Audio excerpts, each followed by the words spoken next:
It's a great pleasure and an honor to introduce James Dean to you here this evening. James Dean has had an illustrious career as an economist in Canada. He's well known in Canadian and other academic economic circles. He is currently the Emeritus Professor of Economics at Fraser University, and he's a distinguished professor as well at Western Washington University in economic and business relations between the United States and Canada. One of his most important achievements and characteristics is that he's a Carleton graduate. But he didn't graduate in economics. We might have turned you off economics. But a graduate of physics and maths from Carleton. And following that, he went south and did an MA and PhD at Harvard. But prior to all of that, I have to tell you that he's an Air Force brat, or was an Air Force brat. Namely, grew up in the Air Force at various Air Force bases. And in fact, I was an Air Force brat at the same time that he was, in the same air division, but in different bases in France at the time.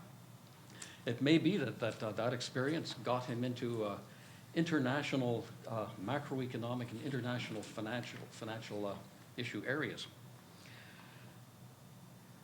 James Dean has written widely on international finance and macroeconomics, and he has an excellent book that just came out recently on the dollarization debate, focusing on dollarization in all parts of the world. He's currently focusing his energies and his writing on China and India and on globalization and cultural issues. He has lectured widely and had affiliations with some 25 foreign research institutions and foreign, Canadian, and American research institutions and universities. And I have to tell you also that he's a very accomplished jazz musician on the piano and the saxophone. And you'll be really happy to know that he brought his saxophone tonight. And I brought my bagpipes. So you can expect the worst at the reception. But I would like to invite James Dean to the podium then to speak on puzzles and paradoxes of a globalized world. James Dean.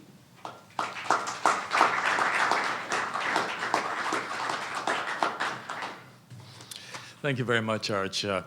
Actually, I think, Arch, if it wasn't for you, I wouldn't be here, because you introduced me to Vivek, who's become a very good friend, and who organized this event with great alacrity. He's done similar things over the years at Carleton, and I think we have to thank Vivek for his great contribution to the seminar series and so on at Carleton, and I want to thank him personally as a close friend. And also Nick, who I think has been emplaced by the economics department in the Faculty of Arts, and probably that's where economics gets its money. My former student, Frances Woolley, who's here somewhere, I'm very proud of her. She's a full professor in economics.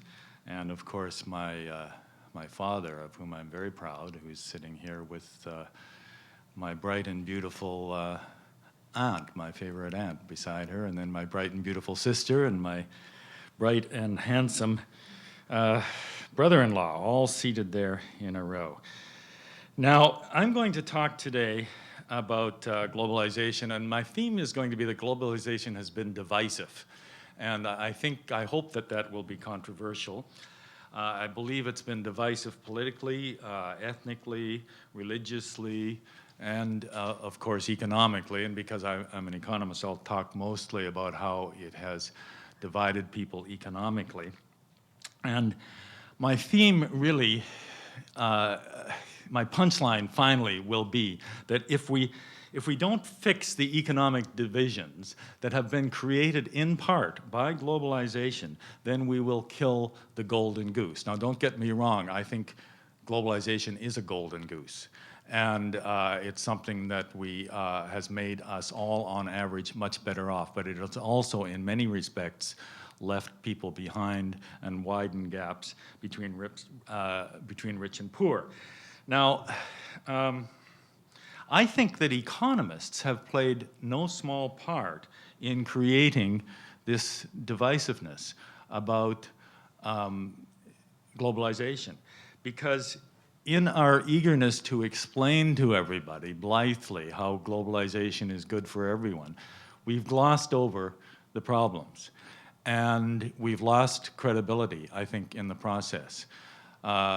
Economists are so full of self-love that perhaps they won't admit this, but I expect that at least half of you in the audience are not economists. I hope you're not, and I know that most non-economists view economists with considerable suspicion, and that's our fault. So that's part of my theme too today, that we need to be upfront about what we do know about what's wrong with globalization, even though it's fundamentally a wonderful development in the history of the world, and we need to stand up and do something about it. Now, I've titled the talk Puzzles and Paradoxes, which I think are intellectually interesting as well as morally challenging. It's always been true that we've lived in a world of puzzles and paradoxes, but I think in 2006, these are particularly acute. I think more than ever before in history, we're at the same time well-informed, but confused. And the collapse of communism and the triumph of capitalism and globalization were supposed to put us all on the same page. But instead, that and near universal literacy has us nevertheless reading from 1,000 disconnected pages. The conventional wisdom is that the twin triumphs of free markets and free trade have universalized political and personal philosophies. There was a book written in 1992 by Francis Fukuyama called The End of History that maybe some of you have read, where he suggested it was the end of political history because we were all on the capitalist page. I notice he's put out a new edition where he has a little appendix where I guess he's admitted it's not quite the end of history and there's still disagreement. But that was a book that created enormous waves just after the fall of the Berlin Wall and the fall of the communist countries, that it was the end of history as we knew it, the end of the Cold War, the end of military conflict, and so on. Now, that belief, I think, still persists among professional economists. Since the collapse of communism and since the near hegemony of Anglo-American economics, which all of us studied, one of the joys of practicing the dismal science of economics has been traveling to the corners of the newly capitalist world and meeting like-minded academics who not only speak good English always now, but they were trained from the same textbooks. And in recent years, I've experienced those joys in places like Kiev and Carlsbad and Sofia and Skopje and Pristina and Phnom Penh and Beijing and Bucharest and all over the place. Places that 1 or 2 decades ago were xenophobic bastions of communism or despotism or both. And don't get me wrong, I'm not complaining about globalization. For me and many like me, it's been wonderful. Economic theory gives us the core and coherent rationalization about what's good about capitalism and what's good about globalization. What's good about them both is free markets and free trade. Everyone who purports to understand the modern world should understand that core message. The logic is unassailable. The prima facie benefits from free markets and free trade derive from the premise of gains from trade. And basically what that says is that when one person voluntarily sells to a second person who voluntarily buys from the first, both must be better off. Otherwise, they wouldn't do it. So the premise of gains from trade, gains from voluntary trade, I should ask, is virtually tautological. It's almost true by definition. The premise of mutual gains from free international trade is, I would suggest, an extension of this near tautology. But economists alienate as many intelligent people as they convince, probably more. And I think the reasons are multifold, but they have much to do with economists' arrogance, their imperialism, especially vis-a-vis the other social sciences that we know so much more than the psychologists and the historians and the sociologists and so on.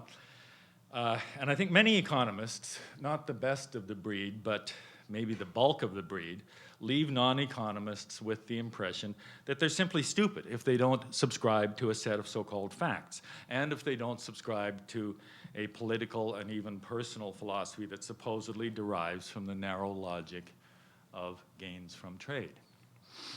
Now let me offer a fictional example of the arrogance and imperialism that second-rate economists bring to the table. Often they bring it quite literally to the table, to the dinner table. Anyone who has spent much time socially with people in our profession know how vociferous and venomous dinner table conversation can become. An economist is at the table, and after a few drinks, he offers the following comment. He's hoping to draw dissent from his non-economist dinner companions. He says, when two people voluntarily trade with each other, both are better off. He's confident that he can defend this near tautology and tout his erudition to all present. But soon, the dinner table conversation becomes twisted. The committed economist, after a few more drinks, vouchsafes to the ravishing artiste on his left. Well, of course, gains from free trade means that government should never regulate trade. Okay, she agrees, mostly because she's bored and she wants to change the subject. Well, yes, he goes on, we must vote the expletive-deleted silly socialist party out of office because they're killing business. L'artiste is not now so sure that she still agrees, since the SSP is funding her gigantic city sculpture, which is costing taxpayers money and is also complicating the lives of real estate developers. Yes, the silly economist goes on, if only uneducated voters understood the simple logic of markets, they would understand how much better off both artistes and communities at large would be without zoning, without planning, without other intrusive aspects of governments at all levels. If people really want sculptures, they can form an art club, and they can pool their funds to buy artwork, and they can put a big wall around the sculpture, and they can charge admission. Or they can form a club, and paid-up members can see the artwork, and non-paid-up members can't. So that example's a little bit silly, and it's a little bit exaggerated, but not by much. I know hundreds of professional economists who love to push artistes into corners in this way, often under the illusion that they're demonstrating their superior intellects and educations. Now, of course, I know thousands more economists who are not so narrow-minded, but nevertheless, most economists, I'm suggesting, leave the other side of the free trade coin unexamined, mostly because it's a hard side to defend. And I too find it hard to defend. Any well-trained economist can defeat an anti-free trader on logical grounds. But economists must move beyond that logic if they're ever to communicate meaningfully with artistes, or with left-wingers, or anti-capitalists, or anti-globalists, or anti-Americans, with whom the world is replete. A common lament among academic economists is that outside the economics department, the entire university is complete with such ignoramus. They're replete with people like sociologists and political scientists and psychologists and touchy-feelies. They've even infiltrated business schools, it's said.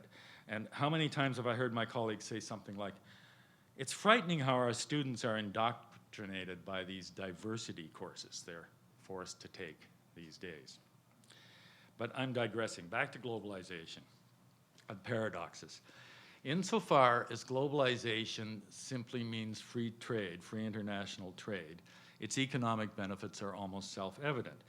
But there's a yawning gap between the logic of economic gains from free international trade and people's instinctual yearning for locally rather than foreign-produced goods. And beyond that, they're yearning for fairness, what's come to be called fairness in trade. And beyond that, they're yearning for community. And paradoxically, in a world that's more globalized than ever before in history, ethically sensitive people wonder whether free trade is fair. Fairness in trade is a concept that is anathema to most mainstream economists because it falls outside the logic underlying gains from trade. Joseph Stiglitz, whom I'll talk about later, has now had the guts to write a book called Fair Trade. And people listen to him because he's a Nobel Prize winning economist. But most economists make fun of the concept. They say it's an illogical concept. People in our globalized world, however, want more than ever to band together in communities. They want to band together in communities that may interfere with free trade or even with free choice. For example, what's the logic or even the morality of passports or restrictions on immigration? But every country wants restrictions on immigration. If we really wanted free choice, we'd abolish passports. Now, beyond people's yearnings and perceptions, our globalized world is paradoxical in practice as well. A world that's more globalized than ever before ought to be homogeneous, or at least to be converging toward homogeneity. This would imply more political union. It would imply more inclusive political and military alliances and fewer independent countries. And as a byproduct, it would imply fewer regional wars. It would also imply more economic union, fewer and fewer barriers to trade, fewer independent currencies, more and more cross-border cooperation in monetary, fiscal, and regulatory policies. And it would imply more universal thinking in terms of politics, geography, ethnicity, philosophy, and religion. It would imply complicit convergence toward cultural homogeneity. It would imply dominance of academic disciplines and philosophical ideals that both describe and prescribe rational behavior at the expense of those that emphasize unscientific singularity. It would, by corollary, imply the commercialization of art and the death of religion. But instead, what do we find in our globalized 21st century world? Now, here's a list, sort of a laundry list of puzzles and paradoxes, and I'm going to write this up into a little book. And I'm not going to talk about all these puzzles and paradoxes. I'll talk about a few of them, but let me give you the laundry list as it stands now. Number one, more countries. What do we have in the 21st century? We have more countries than ever before in history. We have, secondly, no diminution of regional conflict, despite replacement of bipolar, nuclear-backed military hegemony with unipolar American military hegemony. Thirdly, we have more regional trade agreements than ever before in history in the context of multilateral trade talks that are stalled. The Doha round is stalled because of our and American and European and Japanese and Korean agricultural subsidies, the rich countries.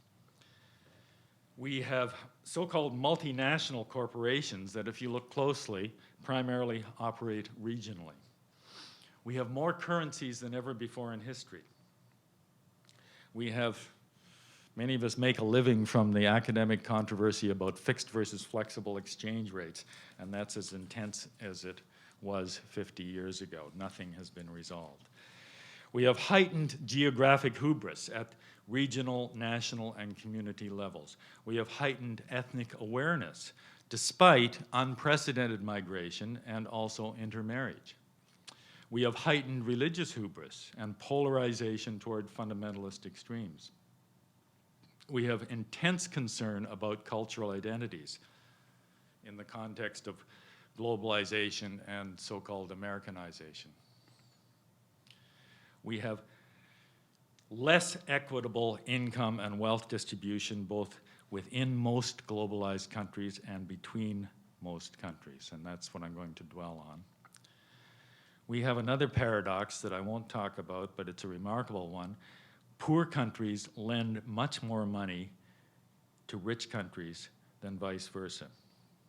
In 2006, emerging economies will run a current account surplus of more than $500 billion, whereas the developed or rich countries will run combined current account deficits of more than $700 billion. Kenneth Rogoff, who was the chief economist at the IMF and is now a professor at Harvard, put this quite nicely. He said, "This is the biggest foreign aid program in history. And at its core, it's China aiding the United States. China lends money at very low interest rates to the United States rather than the other way around. And yet it's China that's short of capital, not the United States." Now, these are oh, I have more. There's no consensus about the universal feasibility or even desirability of democracy. Big debate now because of Iraq. You know, should we be exporting democracy to the Middle East?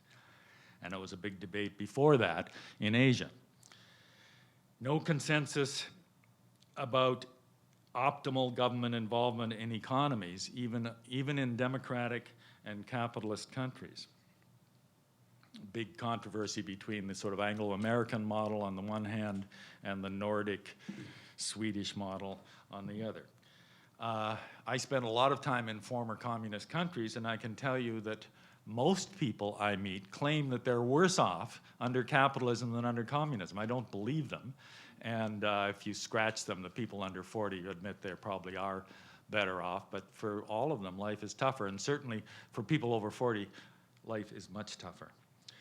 And then finally, there's increasing awareness among economists that this is a bright observation, an optimistic operation. There is increasing awareness among professional economists that other disciplines, particularly psychology, can shed light on human behavior. Until we began listening to the psychologists, we believed that simple, almost tautological self-interest was what motivated human behavior. If you choose it, it's your revealed preference, and therefore you are revealed to have done what you wanted to, and so on. It's a sort of circular argument that rationalizes human behavior. So what economists have discovered, particularly in the last 10 years, is that there's accumulating evidence that even economic and financial behavior is sometimes systematically non-rational. And this is a burgeoning field in both financial economics and in other kinds of economics. So these are the paradoxes and the puzzles that inhabit a world that by many measures is more globalized than ever before in human history. The common threads are diversity, disparity, anomaly, inconsistency, and incongruity. But are they really paradoxes, and are they really puzzles, and are they really new? Well, I want to talk about 2 or 3 of these. Let's talk about new countries. Approximate reason for the proliferation of new countries since World War II is the demise of colonialism and then of communism. In 1947, for example, India won independence from Britain and then subsequently split along religious lines into 3 countries, or more precisely, Pakistan and then Bangladesh became countries where church and state were melded, and India became a secular country. In the 1950s and the 1960s, more than a dozen African colonies became countries, and several in the Caribbean and in Asia. So we have decolonization. In 1989, when Solidarity beat the communists at the polls in Poland, the signal to Central and Eastern Europe sounded very strong and clear. Moscow would no longer block local democracy. So East Berliners stormed their wall, and communist governments in Czechoslovakia and Hungary and Bulgaria and Romania and the Baltic states were ousted. And then in 1991, after the Soviet Union collapsed, half a dozen former socialist republics declared independence. And in the same year, encouraged by the rise of the new states around them, 4 Yugoslavian republics fought for their independence from Serbia. And in mid-2006, a 5th, Montenegro, has just voted itself out of the union with Serbia, and soon Kosovo will do the same.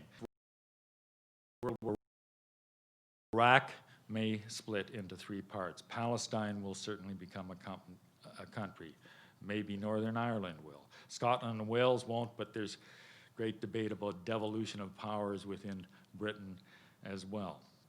Now, is this proliferation of countries new? Is it paradoxical in the context of globalization?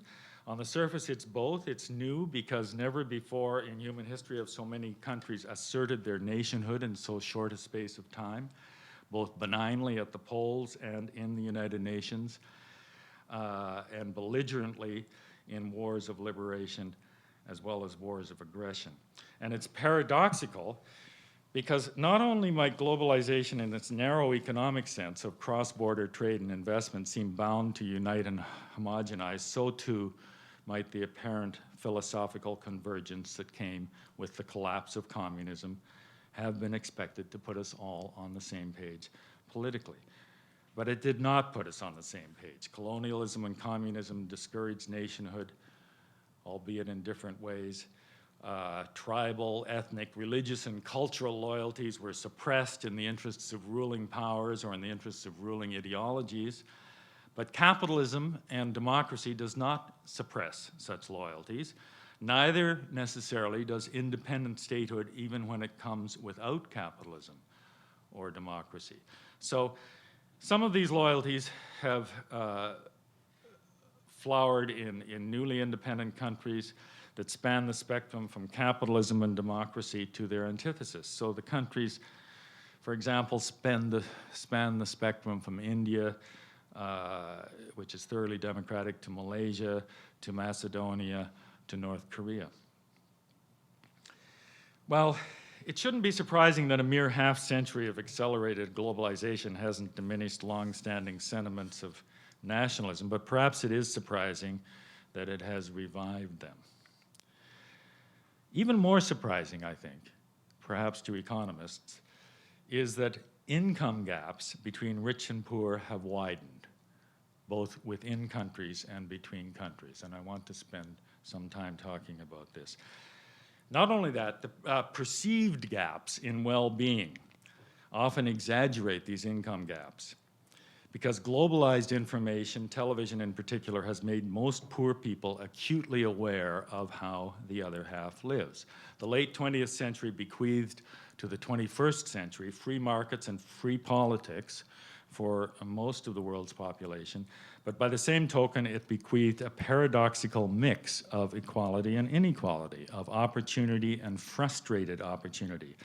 And both disparities are heightened by modern communications that have raised expectations everywhere. It's really the gap between what people have and what they expect that makes them uneasy. So, despite the undisputed fact that most people's incomes have increased much more rapidly than they would have in a localized world, many people believe that because of globalization, they're economically worse off. Now, these beliefs are rarely true in terms of absolute income, but they're often true in terms of relative income. Economists are only beginning to come to terms with what social psychologists have known for a long time, that people care at least as much about their incomes relative to their expectations and about their incomes relative to their peers and their cohorts as they do about their absolute incomes. Many people whose incomes are higher objectively as the result of globalization subjectively perceive themselves to be worse off economically, and in many cases they're wrong. But nevertheless, the brutal reality is that objectively they're often right, particularly in terms of relative income. So the facts are these. Average incomes have risen in virtually all countries that have opened themselves even partially to free trade in goods, services, and financial flows. And moreover, both the number and the percentage of people in poverty have declined. So thus far, the standard message is, conventional message that you hear from economists is correct. Nevertheless, average income gaps between many countries have increased. And even more surprising, income gaps within most countries, notably within the United States and most major developed countries, and in China, among the large developing countries, income gaps within major countries, both developed and not developed, have widened, major globalized countries. So this apparent contradiction with the data that shows that income is more equitable globally leads to endless argument between those who claim that globalization has made the rich richer and the poor poorer, and those who claim the opposite. Now, superficially, the contradiction is fairly easy to resolve. Income distribution across the entire world's population has indeed become more equitable. But both between many countries and within most countries, it has become less equitable. And the reason for that apparent contradiction is that India and China together account for 1/3 of the world's population. So the average income in India and the average income in China relative to the rest of the world has risen. And it's risen sufficiently to make global income more equitable because there's so many people involved. Nevertheless, a large number of less populated countries, notably in sub-Saharan Africa, but also in parts of Asia and in Latin America, have become poorer relative to other countries. And not only that, income distribution within most countries has become most equitable in developed countries, in developing countries, and notably in so-called transition countries, countries that underwent transition from communism to capitalism during the 1990s. Some evidence of this, some of it was constructed right here in Ottawa.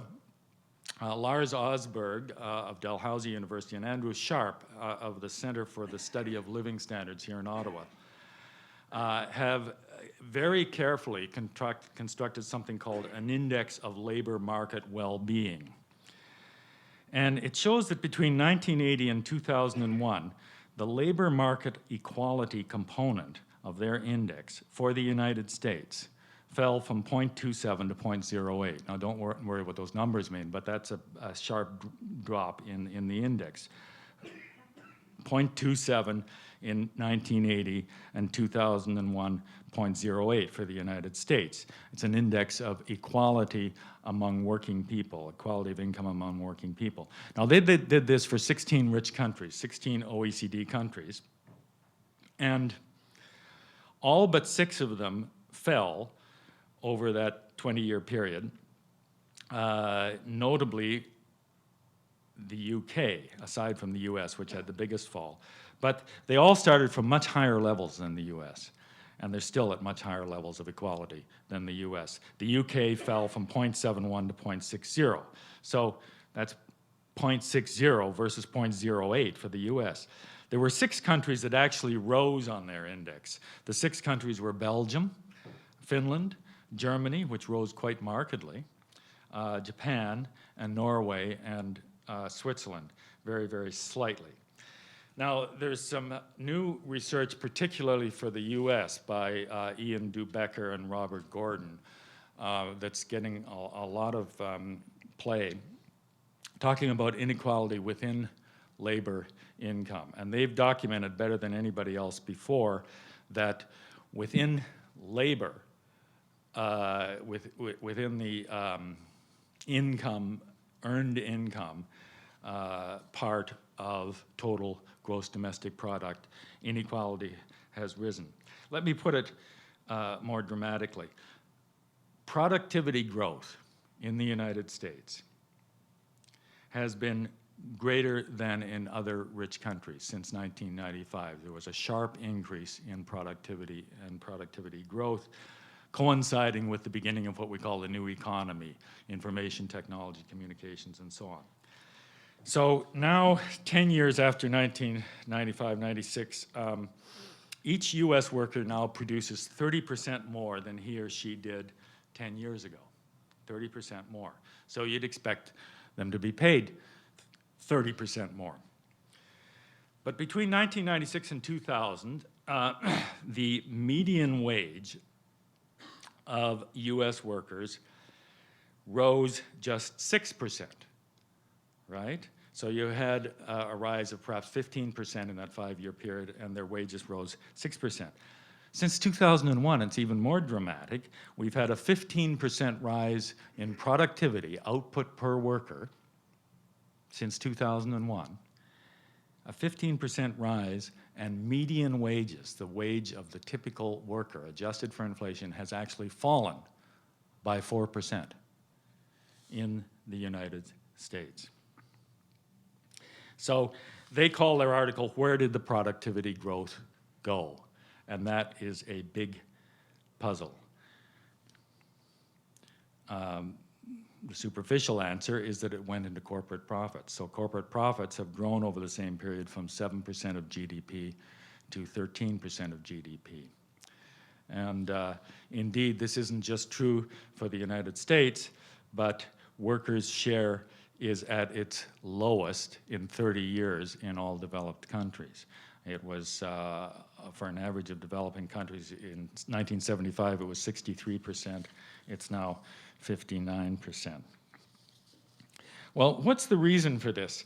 What we've said is that the last half century has seen increased absolute income for the vast majority of the world's population. It's seen increased relative income for a smaller minority. A substantial minority is relatively worse off, however. Some of them have fallen behind relative to average incomes in other countries, but many have fallen behind relative to average incomes in their own countries. Now, is globalization the reason for this? It's part of the reason, and part of the reason is technical advance. Now, 10 years ago, the conventional wisdom among economists was that it was 95% due to technical advance. We're now revising our thought about it and realizing that globalization has an integral part to do with it. But technical advance, technology, interacts with free markets and with globalization to raise average incomes and to change the distribution of incomes around the average. And because the distribution is in rapid flux, many incomes have become less secure. And more dramatically, the income security gaps between the United States and other rich countries have widened. Particularly in the US, people whose absolute and even relative incomes have increased are nevertheless more insecure about their incomes. Can this be attributed to globalization? And what I'm going to suggest at the end is that, yes, it can, and worse than that, it will be when the US goes into recession, which it almost undoubtedly will, or will slow down. And then when there's a real grab for shares of a more slowly growing income, there will be agitation for protectionism. It will be blamed on China, and the goose that killed, the goose that laid the golden egg is in danger of being killed. There is great danger of protectionism in the United States, and if the United States moves toward protectionism, we will all suffer dramatically from that. Well, I'm asking for a theoretical logic that attributes both income inequality and income insecurity to globalization. I don't want to bore you with all of this, but in brief, my line of logic is that free domestic markets in goods and in services and in labor and natural resources and capital, free domestic markets act powerfully to allocate rewards within countries according to productivity, or in the case of stock markets, according to expected productivity. So for example, in the United States during the late 1990s, there was a proliferation of so-called dot-com millionaires, where wealth was being allocated according to their expected productivity. A lot of it wasn't realized, but that's what the markets, in their wisdom, expected. And that coexisted with unskilled workers earning stagnant or even declining wages. Now, free international markets in goods, services, and labor and capital, in other words, what we call globalization, acts powerfully to allocate rewards between countries according to current and expected productivity. So I think you can see where I'm going here, that it essentially people get what they produce much more accurately and much more rapidly than they have in the past. The world is more of a meritocracy, or at least, yes, I mean, it's what we could call a market meritocracy, and we have more of that than probably has ever existed in the history of the world. So we have what economists would call the efficient allocation of factors to their most productive use. Now, their most productive use in the sense that they're used to deliver the products that people are most willing to pay for. And that's the reason that the market has been willing to harness technology and bring the world a higher standard of living than ever before. Per capita incomes are indisputably higher, but so too is income insecurity, both because technology and tastes change rapidly, and because free markets quickly reward those who can deliver the new products that people want, and they punish those who cannot. Now, if we look back at the last great stage of globalization between about 1870 and 1914, we find that there was even greater income inequality than now.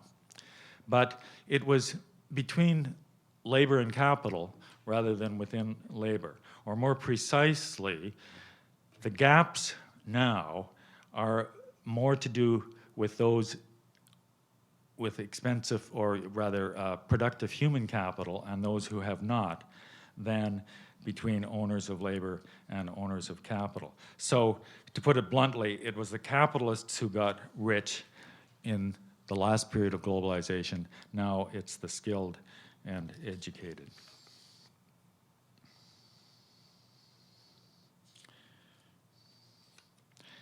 Now, I want to move ahead a little bit to something that is quite dramatic, and that's what is called star incomes. It's not really clear that this trend toward increasing income inequality that we've seen, particularly in the last 10 or 20 years, and particularly in the United States, is going to continue, or even that it's pervasive. But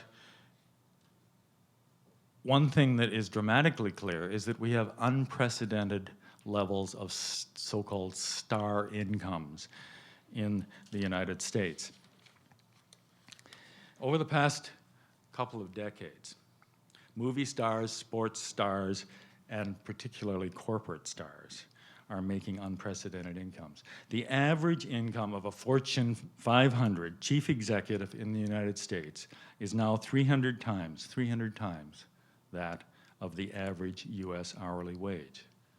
The average salary at Goldman Sachs, the great investment firm in New York, the average, that's including secretaries and janitors, is $500,000 a year. Now, that's gap, which has grown so dramatic in the last 10 years, is commonly attributed to flawed corporate governance, that the interests of shareholders are distorted by the self-interests of managers. And that explanation is plausible, particularly because the CEO to worker wage ratio in the United States, and to a lesser extent in Canada, but quite dramatically here too, that ratio of CEO wages to worker wages is substantially higher than in Europe or Asia, which have different corporate governance systems. So the governance explanation became more popular since the scandals that befell Arthur Andersen and Enron and WorldCom early in this century. But Europe and Asia have had their share of corporate scandals too. They simply took different forms. Japan's were suppressed for so long that they turned the equity and real estate crash of 1989 into a 15-year recession. And in 1997, Southeast Asia's so-called crony capitalism triggered a financial and macroeconomic crash that was much sharper, although less prolonged than in Japan. So I think that a more fundamental reason for the star salaries may be the same one that I've advanced for income insecurity and income inequality. So-called market meritocracy, that in turn is leveraged by new technology and by abundant capital and by large markets. So rather than try to explain the uniqueness of US corporate salaries by the dubious ascription of inferior corporate governance, we might instead start by observing that the US economy enjoys labor, product, and capital markets that are not only the world's most efficient and least regulated, but also the world's largest and richest, and even the most adventurous, which means people are willing to try out new products faster than anywhere else. In terms of product, although not labor markets, Canada, which enjoys virtually free trade with the United States, is not far behind. And on balance, the pan-European markets, despite the European Union and so on, remain much more regulated. Despite the European Union, they're still de facto relatively segmented. And so are markets both within and between Asian countries. So the mobility of the US labor market means that CEOs can regularly move between firms, and more importantly, the efficiency and the size of the product and capital markets means that that even a slightly more productive or suitable manager can leverage his or her salary into large increases in revenues and profits. So a $10 million bonus is only 1% of a $1 billion profit increase that could come from hiring just the right CEO. Now, of course, this argument has to be tempered by the reality that in a globalized world of free trade and cheap transportation, CEOs from small market countries like Sweden or the Netherlands should in principle be able to leverage their salaries similarly. But that's another footnote that I won't dwell on. I wanted to talk about happiness as well. I think I won't. We can talk about that later if you wish, but this field of happiness intrigues me because economists have begun to question whether money makes people happier, which is a real insight for them, but not everybody else. But this is revolutionizing the way that we approach economic policy.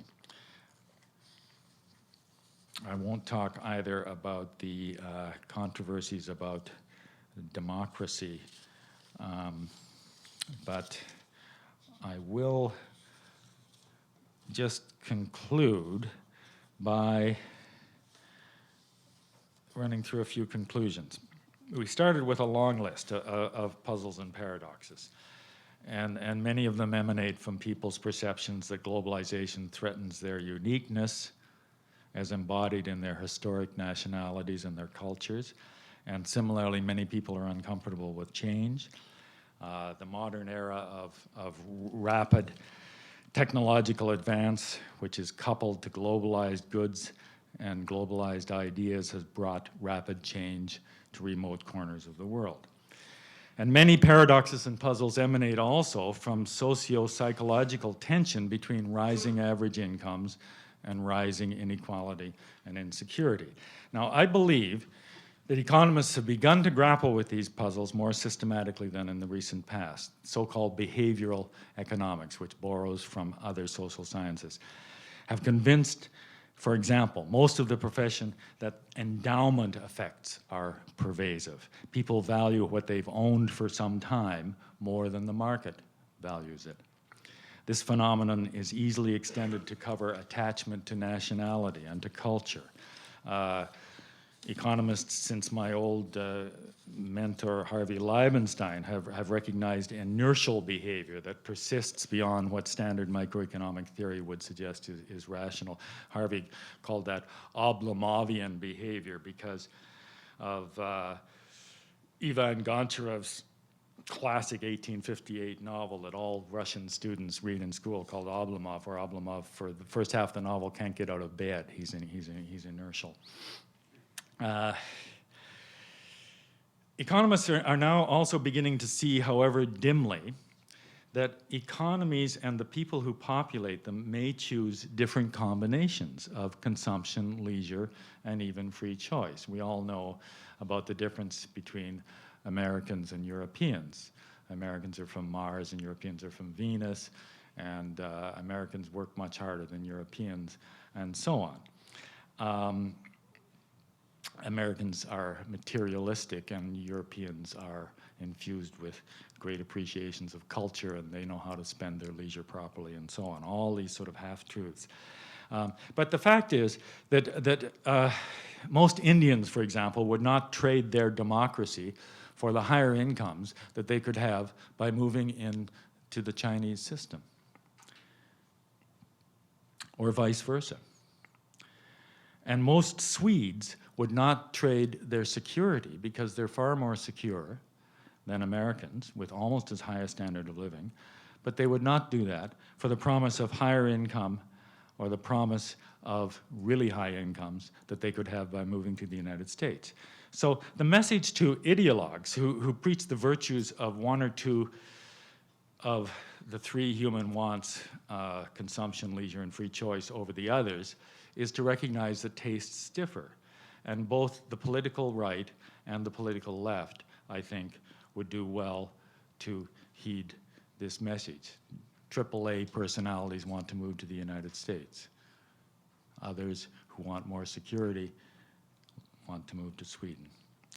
Now, a final and laudable breakthrough in the mindset of economists is that they're beginning to recognize that their conventional assumption of what we call non-satiability, which has been fundamental to conventional economics theory since, well, for a long time, but it was codified in 1949 with Paul Samuelson's Foundations of Economic Analysis.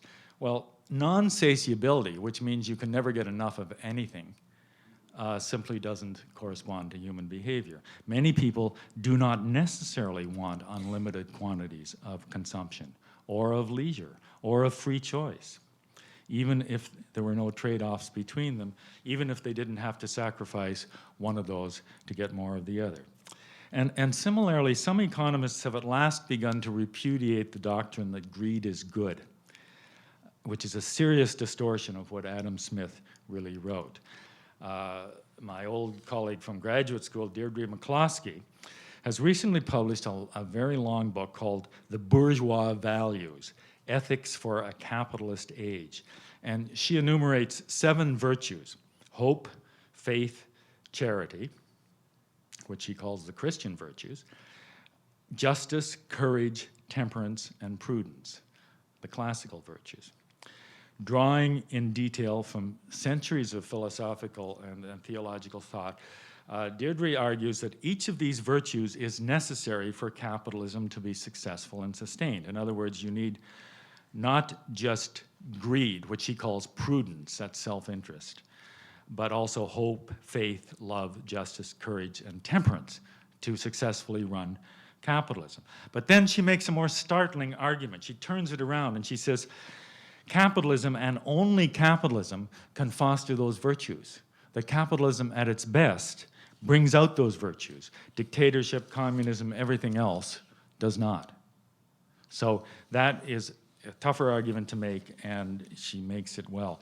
In a similar vein, there's another important book that I read last year by Benjamin Friedman called, also a very long book called The Moral Consequences of Economic Growth.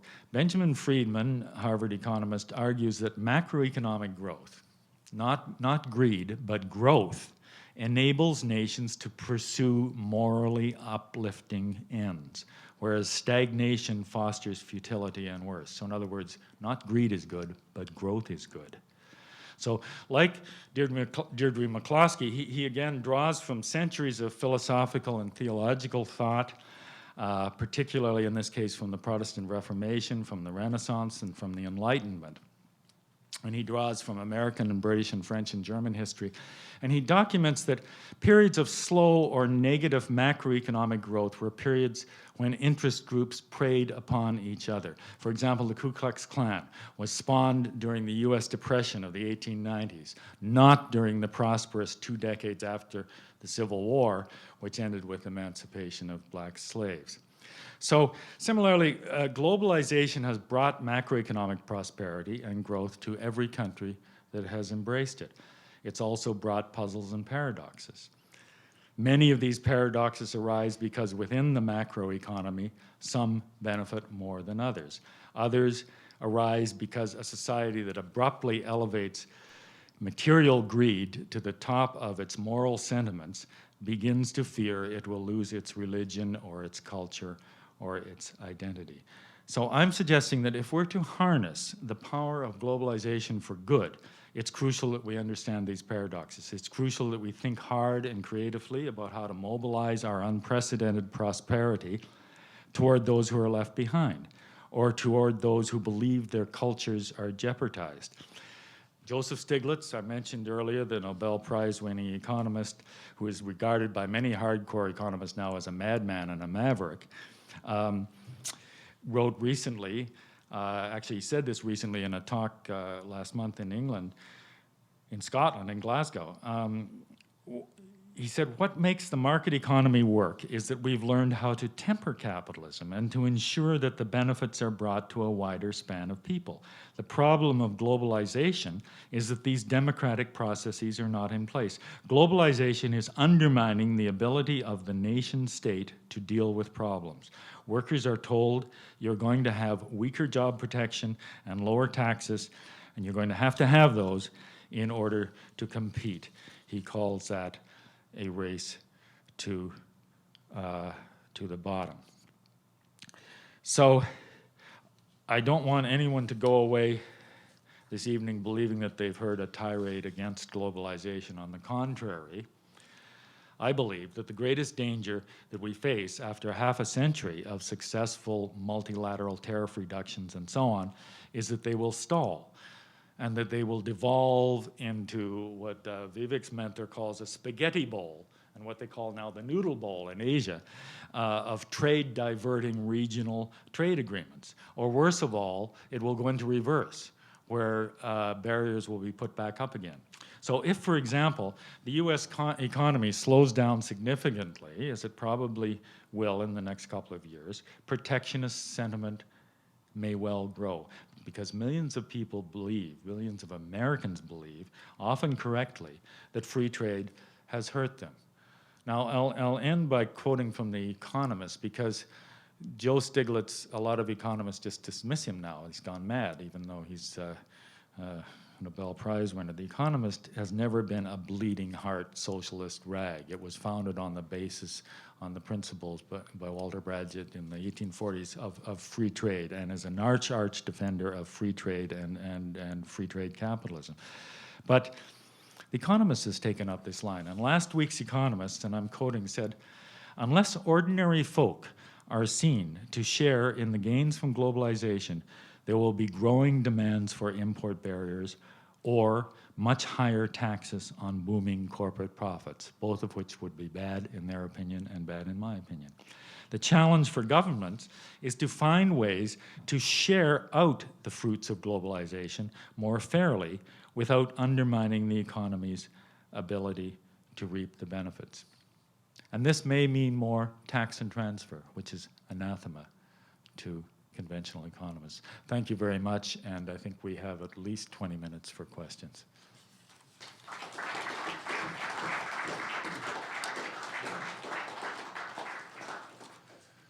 Thank you very much, James. Questions? Who would like to ask the first question? We have microphones. Yes. If you want to speak your question into the mic, we'll get them recorded for the film. And you've got a microphone on either side of the room. So. I'm just afraid that Nick's going to ask a question because he always asks tough questions. Well, I've got one ready, but I thought I know you do. I shouldn't start. We have a question here. Stephen asks tough questions too. I want to ask a question about security.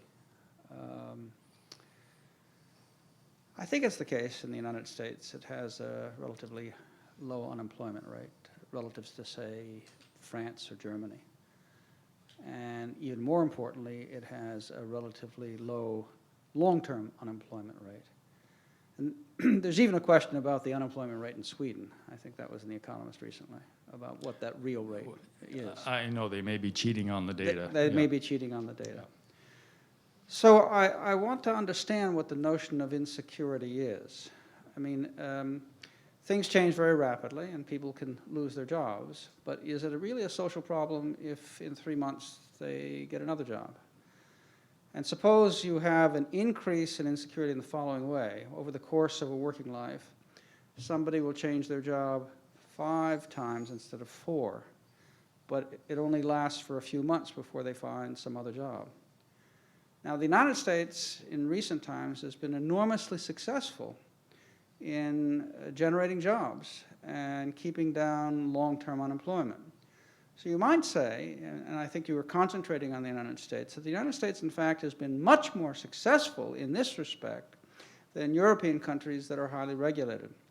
If you take people within the system, say in France, they have much more job protection than people outside. It's very hard to fire people in France. It costs the companies a great deal, and what they've done in response to that is invest in machinery. So the productivity in France is higher than the United States per worker. At least it was not too long ago. Not per worker, but per hour. Per hour, not per worker. Yeah, per hour work. It's almost exactly the same. Yeah, in recent times it had been actually marginally yeah. higher. But I mean, that's important. I mean, you know, they work a much fewer hours and so forth and so on. But the job security for those who are worst off in the society is much worse in France than it is in the United States. So if we add these together, the United States would be a much better place for ordinary workers because the low unemployment rate, much better for people at the bottom because they have a much greater chance of getting in than somebody in a highly more regulated labor market. Yeah, I think all that is true, and you've read the paper, and you know that I dwell on the Nordic states, and I say the Nordic states, superficially at least, seem to have it both ways because they have the security, they have much more income equality, and yet they have measured unemployment rates as low or lower than ours, and by every measure of competitiveness and productivity and everything else, they seem to be as good as the United States and the United Kingdom, which are the paradigms of Anglo-American economics. Now, we can argue with some of the data in Sweden, but I think you personally have lived in those countries, and you live part-time now in France. And I think you would have to say that there's, casually speaking, there's a lot more security in the average person in the Nordic countries. I worked for some time in Finland. I never saw a homeless person. That was 20 years ago. It was much poorer than it is now. But there's something going on that's quite different from the United States to the casual observer. You also know that there's a strong political feeling, rightly or wrongly, of insecurity among the bottom 10, 20, to pick your number, percent of the American labor force. You also know that real wages haven't risen. Yeah, okay, okay. But personally, I would rather live in the United States than in Sweden because I feel I like changing jobs. I'm good at getting jobs, you know. But I don't think that's, and so are you. But I don't think that's. I don't think you perhaps pick up on the perception that's out there among a large part of the American labor force. I may be wrong, but that's what I read, and that's what the Democrats will talk about in the upcoming election. Question? Yes. I can't say how much I enjoyed your talk, and I agree with almost everything except... Could you introduce yourself? Because very few people agree with me. my, I'd like to get your name and address. my name is Nicholas Patterson, and I have a think tank that I founded called the Canadian Development Institute, which is a right-wing think tank. Oh, you're in a right, even better. You're a right-wing think tank. Yeah, good. But the thing that struck me, I mean, is you kind of identify all these truths which most people don't even know about and deny, such as, you know, the higher standard of living in the States and lesser unemployment and, you know, but then we get into this perception business. Well, should we accept perceptions which are wrong, or should we improve, as economists, our communications? Yeah. You know, that's why the American Chamber of Commerce in the late 40s started a thing called profits is not a dirty word, you know, which, you know, after 40 years of, I think a lot of Americans understand that, you know, repetition being the heart of pedagogy, after 40 years they understand that profits is not a dirty word, and why that is the case, because it finances growth and so on. And the other thing I notice with the kids these days, they're so hipped on this Ginny business, and they don't understand that, you know, the other thing is increasing the size of the pie, and that a good part of the lower income, as a broad generalization, I say that America has not only the richest rich people, but the richest poor people. Not the poorest people are not the richest poor people in the world, but I mean in Ottawa we have about 1,000 homeless people out of a population of about 1 million, I think now. And so, you know, if you want to get hipped about 1,000 people and their circumstances, that can be very diverting from the other 999,000 people, if you know what I mean. So those are just some of the impressions that I have. Yeah, yeah. Well, I spent the last 7 years I went to high school and university here in Ottawa, and I remember my first trip to New York City and being absolutely shocked by the disparities. And what I'm trying to say is Ottawa is not a good example of income inequality, I don't think. But in the look at New Orleans. 1 million people, Yeah. you're obviously going to see a lot of visibly destitute people because Yeah. 20 million is a huge figure, but I mean as a proportion it's probably about the same as Ottawa. Well, the thing about the U.S., I mean, it's true that aside from Luxembourg, it has the highest average incomes in the world. But it doesn't have the highest median income in the world. In other words, 50% are below the median and 50% are above. So that the typical person in the United States, just by measured income adjusted for purchasing power, is not the best off in the world. Sweden's ahead. At one point, Canada was ahead. Even Canada was ahead.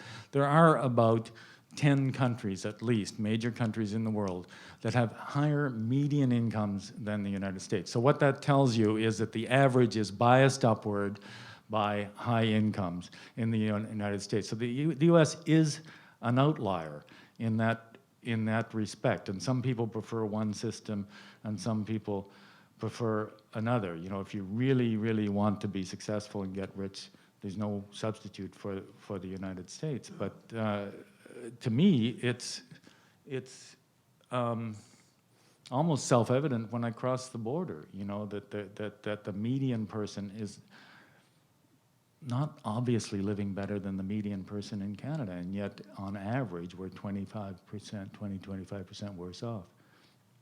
So I think it's almost a philosophical choice. You know, because when you scratch Americans, they don't want to trade it for another system, and hope springs eternal. The statistics are that upward mobility, intergenerational mobility, is substantially reduced in the last 15 years in the United States. And there's several, Canada and several European countries offer more intergenerational mobility than the United States, which was always traditionally, when I was growing up, was the one place where you could start from nothing and make anything. That's not quite true according to the best data that we have. So something, I think, dangerous is happening in the U.S. Much as I love capitalism and free trade and a lot of the things that the U.S. stands for, there's a sense in which wealth can become entrenched as well. And I think that most people of small L liberal or even libertarian sentiment, such as perhaps yourself, would agree with that we're not conservatives in the sense that we oppose entrenched wealth. The estate tax is a good example. You know, if you have wealth of more than $2 million in the United States, there's a 55% estate tax. And there is strong pressure within the Bush administration to eliminate that. And there was a recent poll that showed that 70% of Americans are in favor of abolishing the estate tax, even though only 1% of them will ever pay it. And I have a quote here from Warren Buffett, who puts it really very nicely. Both Warren Buffett and Bill Gates have, of course, come out in favor of abolishing the estate tax, the two richest men. Warren Buffett says, repealing the estate tax is equivalent to choosing the 2020 Olympic team by picking the eldest sons of gold medal winners in the 2000 Olympics, you know? Mainly it's avoided by tax avoidance schemes. Well, it's important enough that wealthy Americans have put, I think, at least $500 million, I think I read, into lobbying for its repeal. And, you know, with the Bush administration, they may succeed. We don't have it, by the way, in Canada. Do you think there's visibly more homeless people in Ottawa, in New York now? Not now, because New York's, you know, the money is trickling down so nicely from, well, homeless people can't even afford to sleep on the streets in New York anymore. What's that? They have a program in New York to find people housing. Housing is, the homeless is a very complicated situation. Yeah. I mean, it's anecdotal, but it has to be, in part, the left, for civil liberties issues, Very true. emptied out the asylums. Yeah, You cannot force people yeah. to stay in asylums. That's right. I don't know what the situation in Scandinavia is, but I bet, because they're not as strong civil libertarians as Yeah. the States, Yeah, that they force people to stay in the asylums. yeah, A very large percentage of people in the street are people with mental illnesses. yeah. A great many of them are. And I've actually seen people who have done studies of the number of people that are homeless. And it always seems much more because you can't count panhandlers in the homeless. But many of these people are not homeless. Yeah. I mean, and they have incomes, and they supplement their incomes by panhandling, but they have a place to live. But if you actually, the people who are really homeless, it's not as many as people think. Yeah. New York recently has a program to find people places to live without forcing them into treatment. Before, where you had to be willing to go into treatment before you could get a place to live. Yeah. So it's a complicated thing. Yeah. I don't think you should base your theses on the homeless issue. I mean, I think that's only like. Try and keep some order on the questions, please. Please come into the microphone. James, do you wish to respond to the last one? Well, no, I mean, I lived in New York when they just thrown the people out of the asylums, and I know what you're talking about. Now, in Vancouver, we have a worse situation than New York, a more visible situation than New York City. And there's going to be a test of civil liberties because of the upcoming Olympics, you know, where some people want to get these people off the street. What are their rights? But anyway, that's another issue. Professor Rhymes, TK Rhymes. Oh, Tom, I didn't recognize you. Yeah, good to see you. How are Yeah, you? yeah, nice to see you. Yeah, Just have a small technical question. yeah. I haven't read your paper well enough to really ask an intelligent question, but here it goes.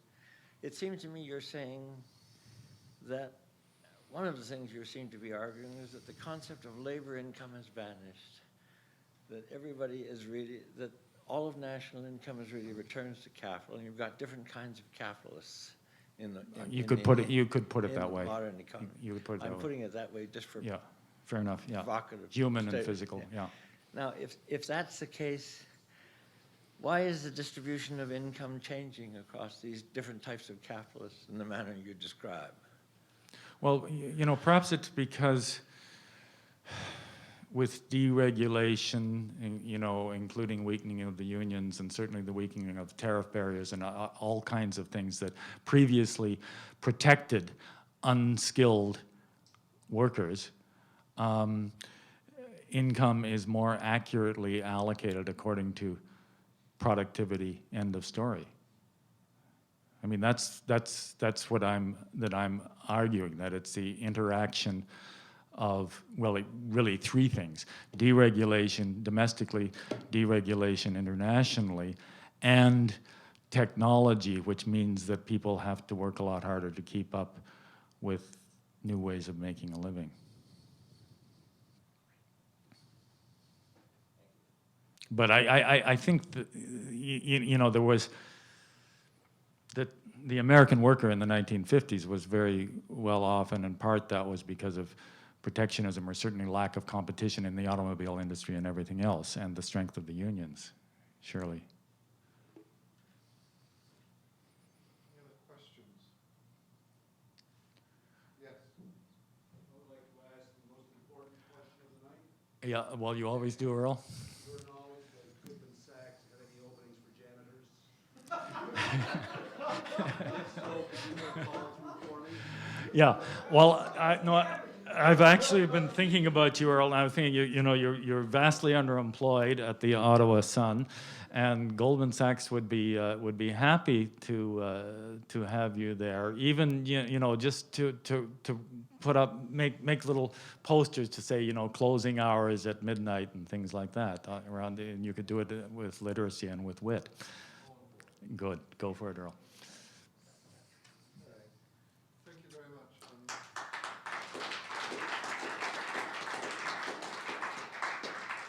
I'd now like to ask Professor Francis Woolley to say a few words.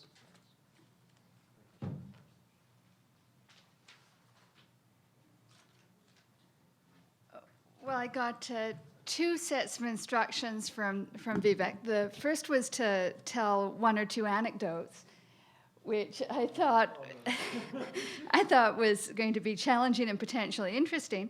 And then the second was to say thanks, and I think I've just stick with the second, which would be much easier. The first thanks, of course, goes to Vivek for organizing. Excellent talk, and to Nick for chairing. The second, of course, goes to James for giving such a brilliant lecture. James is, I mean, everybody knows that James is a good talker, right? Gives a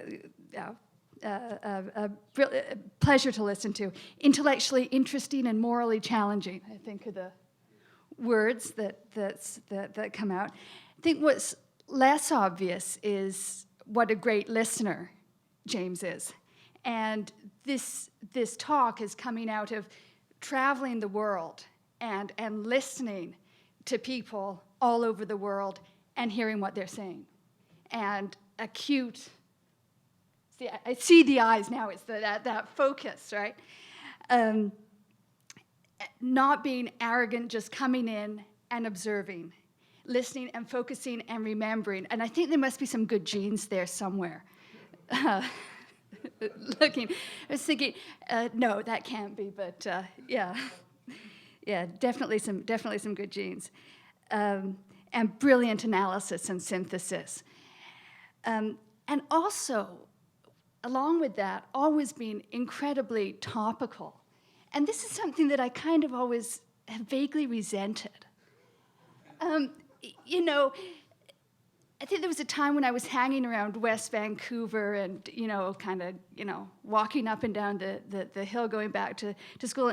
And James was on the civil rights marches, right? I mean, it's just being in the right place at the right time. And here, you know, being in the transition economies in China and India and right in the thick of globalization and where everything is happening. And, you know, a brilliant analysis of it. So that's the second and longest thanks. The third thanks is a short one to the audience and especially to the Dean family for coming and participating tonight. I think there was something at the end about three choices between consumption, leisure, and free choice being the three things. And I think we could put them all together by making a free choice to have some relaxed consumption of wine and cheese. So